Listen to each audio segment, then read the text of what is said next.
যেই সকল আপুরা মনে করেন কালাভুনা রান্না করা ভীষণই কঠিন কাজ, একদমই না। আমি কালাভুনা রান্নার রেসিপি নিয়ে এসেছি, চলুন দেখিয়ে দিচ্ছি। আসসালামু আলাইকুম, তানিয়াস রেসিপিতে সবাইকে স্বাগতম। আমি কিভাবে সবচেয়ে সহজে কালাভুনা রেসিপি রান্না করা যায় সেই রেসিপিটা দেখিয়ে দিচ্ছি। আমি খুবই কম উপকরণ ব্যবহার করেছি। এখানে 2টা তেজপাতা নিয়েছি গোলমরিচ, নিয়েছি লবঙ্গ, সাদা এলাচ, কালো এলাচ, দারচিনি, একটা স্টার অ্যানিস। আমি কতটুক পরিমাণে ব্যবহার করেছি আমি স্ক্রিনে লিখে দেব। আর সামান্য কাবাব চিনিও কিন্তু নিয়েছি।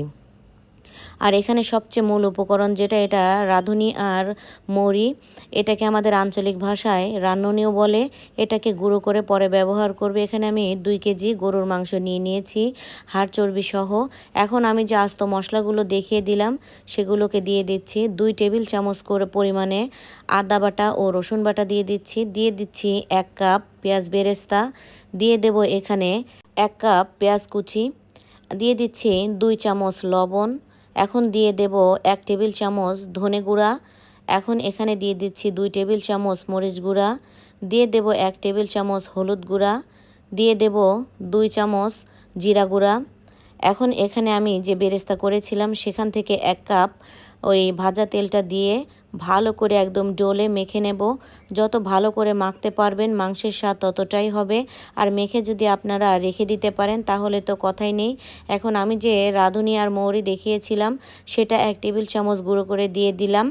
এখন আমি এটাকে প্যানে দিয়ে দিচ্ছি। এটা কিন্তু একদমই স্লো কুক করতে হবে, কারণ রান্নাটা আমি পুরাটাই চুলাতেই করে নিচ্ছি। আর যাদের হাতে সময় একদমই কম তারা মাংস কষানো হয়ে গেলে প্রেসার কুকারে দিয়ে 5টা সিটি দিয়ে নিলেই মাংস সেদ্ধ হয়ে যাবে। আর আমি দেখুন এখানে চুলাতে রান্না করব, এভাবে ঢেকে 10 মিনিট পরে দেখবেন জোরে বলক উঠে এলেই মাংস থেকে পানি উঠে আসবে। আর এই মাংস আমি কষিয়ে নেব। আর এখানে আমি আরও 3 কাপ পানি অ্যাড করে দিয়েছি। দেখুন এটাতে পানিতে জোরে বলক এসেছে। আর এটা আমি একদম লো হিটে দিয়ে একদম 1 থেকে 1.5 ঘন্টা অপেক্ষা করে নেব। এতে করে মাংসের মধ্যে সব মশলা লবণ ঢুকেও যাবে, আবার সেদ্ধও হয়ে যাবে। দেখুন আস্তে আস্তে মাংস থেকে একদম পানি শুকিয়ে এসেছে। আর মাংসটা কিন্তু এই পর্যায়ে একদম সেদ্ধও হয়ে গেছে। এখন আমি এটাকে এইভাবে ঢেকে দেব আর ঢাকনা তুলে নেড়ে দেব, এরকমই করতে হবে। আর এখন আমি এখানে অ্যাড করে দিচ্ছি একদম ছোট্ট 1 টুকরা জয়ত্রী। এভাবে ছোট টুকরোতে ছিঁড়ে মাংসতে দিয়ে দেবো আর এভাবে নেড়ে নেব। যত নাড়বেন তত ভালো হবে। এভাবে এরকম খুলে আমি নাড়তে নাড়তে দেখুন এটা একদম শুকে তেল বের হয়ে এসেছে। মূলত এটাই এর প্রসেস। আপনি যত ভালো এভাবে